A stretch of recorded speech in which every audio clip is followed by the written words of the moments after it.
The noise of Alex's voice cut through the clinking of dishes like a sharp knife. "Alara, bring me some tea now." I paused, my hand in soapy water. "Wait, I'm doing the dishes." "What?" His voice was full of disbelief and impatience. "Stop that and bring me the tea quickly. Can't you follow simple orders?" "But," I started, but he cut me off. "What a useless wife you are. Make me some sweet coffee, please." It was Mrs. Whitmore, my mother-in-law, speaking from the living room. She was eating a slice of cake she'd taken from the fridge, her eyes glinting with spite. I sighed, looking at the pile of dishes. "There are so many. Leave them for later. Just do what we say, useless wife." Alex's words hit like a whip, each one stinging. I was Alara, a 28-year-old working mother feeling trapped in a life that felt more like a prison than a home. I got married at 23, hoping for love and companionship. Instead, I found myself stuck with Alex and his demanding mother. Our 4-year-old son was my only source of joy in a bleak world. We lived in Alex's parents' house, a decision I had to accept under the pretense of taking care of Mrs. Whitmore after my father-in-law passed away.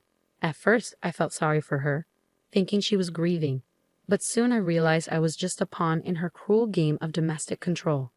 No matter how much I cooked, cleaned, or worked, it was never enough. My efforts were always met with scorn.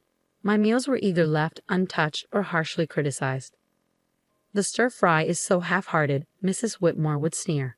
"Cook it properly from scratch." "I'm busy and can only make simple things," I'd say, trying to sound calm. "That's why I hate backtalk from a daughter-in-law," she'd snap. "Cook from scratch." "Why don't you cook then? You're a good cook, right?" I dared to ask once, immediately regretting it. "Why would I do housework when you're here?" Her response was cold and dismissive. "Are you out of your mind?" Their cruelty got worse over time. They stopped talking to me altogether, as if I were a ghost in my own home. My presence, once just unappreciated, now felt completely invisible. 5 years passed in this suffocating atmosphere. Alex and I turned 35 and 33, respectively. Our son grew up, but the heavy atmosphere in the house didn't change. My mother-in-law, now 63, seemed to enjoy my unhappiness. One evening, as I walked home from work, I felt the heavy realization sink in. My life seemed meaningless. To them, I was like a shadow, unnoticed and ignored. The only person who seemed to see me was my son. The idea of losing even that little bit of recognition was too much to bear. When I got home, I started cooking right away, trying to push away the sadness. I made mapo tofu, fried chicken, and a stir-fry with bell peppers and pork, hoping to make our dinner feel normal. "Bring me the mayo," Alex suddenly commanded, breaking his long silence. "Sure, here you are," I replied, handing him the mayonnaise. His first words to me in ages weren't thankful or conversational, just another command. It was too much, the final straw. I couldn't tolerate it anymore. The evening got worse when Mrs. Whitmore said, "Clean the toilet." "What? Right now?" I couldn't believe it. "Yes, right now," she insisted, her voice full of bitterness. I couldn't hold back my frustration. "Don't say such things while we're eating. It's disgusting, just like your heart," she hissed, and our argument quickly escalated, with Alex joining in, demanding. I apologized to his mother, but stood my ground for the first time in years. The conflict reached its peak, and I made a decision. I needed to get out of this toxic situation, for my son's sake as well as my own. I went to my room determined. I downloaded divorce papers, filled them out, and handed them to Alex. He was shocked, but I felt nothing but determination. "I'm filing these," I said firmly. As I faced my husband's surprised expression, I realized I had finally stepped out of the shadows. It was time to take control of my life. In the days after I declared my intention to divorce, there were a lot of angry looks and hurtful words, but in the middle of it all, I felt a strange sense of freedom. One evening, as I served dinner, Mrs. Whitmore looked at the meal with disgust. "You call this food? Even a child cooks better." I held back my frustration, focusing on my son's smile. "Eat up, sweetheart. I made your favorite tonight." Alex jumped in, sarcastic. "Oh, now suddenly you're the perfect mother, huh? What a joke." I could feel anger rising, but I stayed calm. "I'm just trying to make a nice dinner for our son." Mrs. Whitmore scoffed. "Don't act like you're better than us. You're just a nuisance in this house." The tension at the table was thick. Alex's insults kept coming. So, Alara, have you even thought about how you'll manage after the divorce? You can barely handle running a household, let alone your own life. I looked him in the eye. I've been supporting this family for years. I'm not worried about taking care of myself and our son. His smirk faded slightly, a hint of unease crossing his face. Mrs. Whitmore quickly stepped in. Don't be ridiculous. You rely on us more than we rely on you. The conversation shifted to money, a topic they usually avoided. You know, without my paycheck, this household would struggle. I said more to myself than to them. Mrs. Whitmore scoffed. We'll manage. We don't need your charity. But Alex's silence said it all. He knew the truth. Without my income, they would be in trouble. In the following days, their behavior became more unpredictable. Mrs. Whitmore would switch between trying to persuade me to stay and hurling insults when I resisted. Alex, meanwhile, seemed lost, his confident demeanor fading as the reality of his financial reliance on me sank in. One afternoon, I overheard a conversation between them that sent shivers down my spine. Leaving her is not an option, Alex whispered angrily. We rely on her money. Mrs. Whitmore's response was chillingly calculated. Don't fret, I have a plan. We'll make her life so miserable she won't even think about leaving. Hearing their true intentions shocked me. They didn't care about me or our son. It was all about control and money. That night, lying in bed, a plan began to form. If they wanted a fight, they would get one, but not with arguments. I would hit them where it hurt most, their pride and their wallets. The next morning, I set my plan in motion. I contacted a lawyer, a sharp, no-nonsense woman. I want a divorce, and I want to ensure they don't get more than they deserve, I told her. She nodded firmly. We'll make sure of that. You've been the main provider, right? We'll use that. With each passing day, my determination only grew stronger. I started keeping records of everything. The insults, the financial tricks, even the smallest annoyances. It was time to make them face the music. They needed to see the consequences of their actions. As I gathered evidence, I felt a sense of strength. For the first time in years, I felt like I had control over my life. The shadows of disrespect were fading away, and in their place, a new beginning was emerging. As the divorce process started, the tension at home grew worse.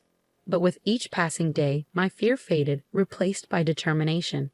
One evening, Mrs. Whitmore tried a different approach. Alara dear, why don't we forget all this unpleasantness? You know we're family, she said, but her words were dripping with insincerity. I held her gaze steady. Family doesn't treat each other the way you've treated me. Alex, who had been silent, scoffed. Oh, now you're the victim. You're not as innocent as you act. I felt anger rising, but I stayed calm. I'm not pretending anything, Alex. I'm just not willing to be your punching bag anymore. The conversation shifted to money, as it often did. You think you can just take our son and go? How will you support him? Alex challenged. I smiled confidently.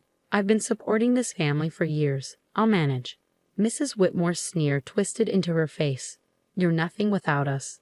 You'll come begging to return. But their words didn't affect me anymore. I knew my value and the truth. The next day, I met with my lawyer again. She outlined the plan clearly. We'll expose their financial dependence on you. It'll be crucial in the custody battle and dividing assets.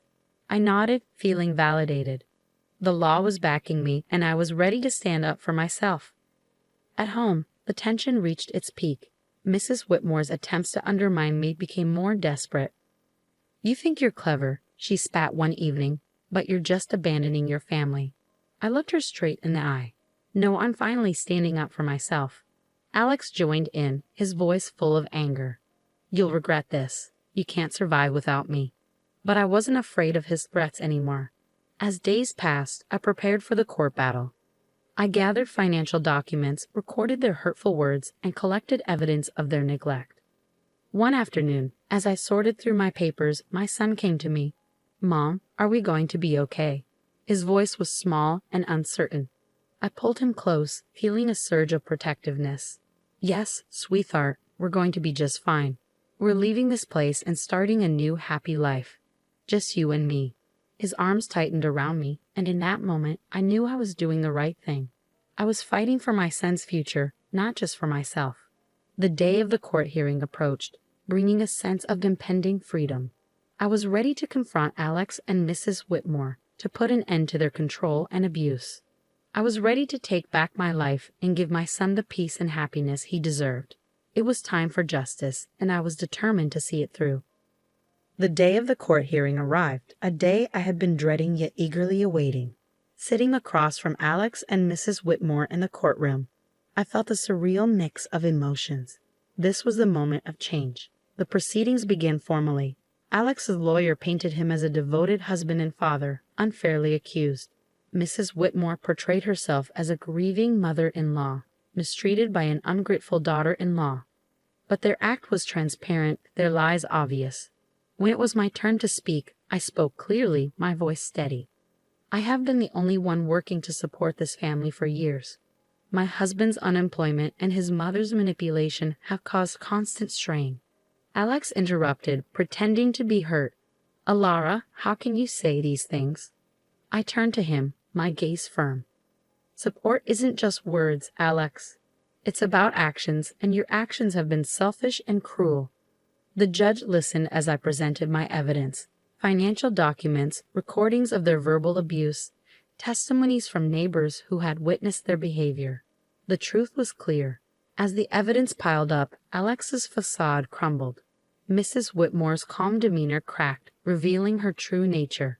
The courtroom fell silent, tension thick in the air. Then came the bombshell that sealed their fate. My lawyer presented evidence.